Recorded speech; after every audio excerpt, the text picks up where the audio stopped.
Phillip Levine was born in 1928 in Detroit, Michigan, in the heart of winter. He grew up in a poor family with his single mother.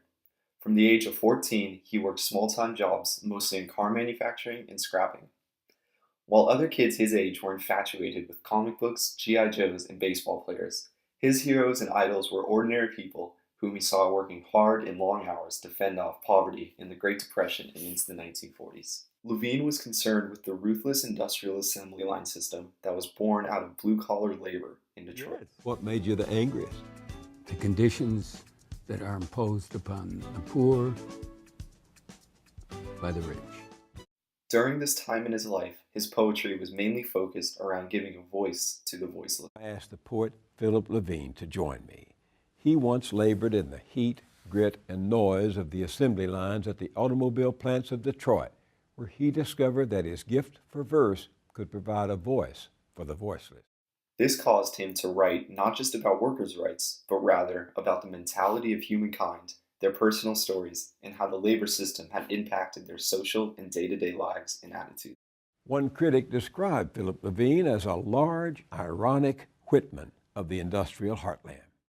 Whitman mainly concerned himself with writing democratically in an effort to capture, quote, the language of ordinary men. Levine's style was greatly influenced by Whitman. Levine's word choice is reflective of the vocabulary which a Detroit auto worker would have had at the time. Additionally, he uses simple sentence structure and shied away from using superfluous metaphors. In his poem, An Extraordinary Morning, we hear the narrative of two young men. Two young men, you might just call them boys, waiting for the Woodward streetcar to get them downtown. Yes, they're tired. They're also dirty and happy. Happy because they finished a short work week, and if they're not rich, they're as close to rich as they'll ever be in this town. But are they truly brothers? You could ask the husky one, the one in the black jacket. He fills to bursting. He seems friendly enough, snapping his fingers while he shakes his ass and sings Sweet Lorraine. Or, if you're put off by his mocking tone, ask the one leaning against the locked door of Ruby's rib shack, the one whose eyelids flutter in time with nothing. Tell him it's crucial to know if in truth this is brotherly love. He won't get angry. He's too tired, too relieved to be here. He won't even laugh, though he'll find you silly. It's Thursday, maybe a holy day somewhere else, maybe the Sabbath, but these two, neither devout nor cynical, have no idea how to worship except by doing what they're doing, singing a song about a woman they love merely for her name, breathing in and out the used and soiled air they wouldn't know how to live without, and by filling their twin bodies they disguised as filth. This is a great example of a Phillip Levine poem in that the subject matter is a working-class narrative where Levine attempts to unearth emotion behind the anonymous steel assembly line and relative poverty of the people in 1940s Detroit. In the poem, Levine evokes both optimism for humankind and a criticism of the system that has been created in Detroit.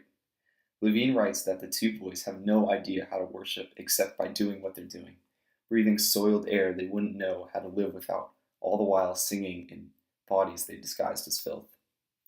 An Extraordinary Morning is a poem admiring the optimistic spirit of the nation's youth to find happiness in a society where they probably can't even find their own voices. Despite this, they're doing the best they can, singing about a woman they don't know. Stylistically speaking, the majority of Levine's poems were written as one stanza. He would also often ask questions in the first few lines, which he would usually go on to answer throughout the poem. Levine's criticism of the working-class situation in Detroit was probably his most defining characteristic during this time period. This can be heard in the first and last stanzas of Levine's poem, You Can Have It, which Amanda read in class. My brother comes home from work and climbs the stairs to our room. I can hear the bed groan and his shoes drop one by one. You can have it, he says. Give me back my younger brother, hard and furious, with wide shoulders and a curse for God and burning eyes that look upon all creation and say, you can have it. While the first poem, An Extraordinary Morning, concerned itself with the optimism and vitality of the human spirit, the tone of You Can Have It is much darker and reflected his true feelings towards the working class situation in Detroit, that it destroyed creativity, innovation, and healthy angst among the nation's youth. Levine has never stopped writing poetry. He is now 86 years old and released an entire book just 5 years ago. With his age, much has changed in his attitude. One of the things that struck me most when I went to Europe was, and lived there for a couple of years, was how fucking law-abiding the people were. And how I broke all the laws. My European neighbors went crazy. Stay in line, you know. It was sort of the constant, like, stay in line, be this way, queue up in England, you know. And I'd say, fuck you, you know. The first one to the bus gets on, you know. I was used to seeing myself as the rebel, as I had been. Very rebellious young guy. But, you know, I'd settled down to, and the life of a poet, probably like a composer, is a life of discipline. For an American who was born into poverty, lived through the Great Depression, worked in an assembly line, got married, had sons, drafted in Vietnam, lived abroad in Spain, made an attempt at entering the world of politics, and finally settling in quiet California, it may be fitting that Phillip Levine's last poems are about the stagnant sounds of nature.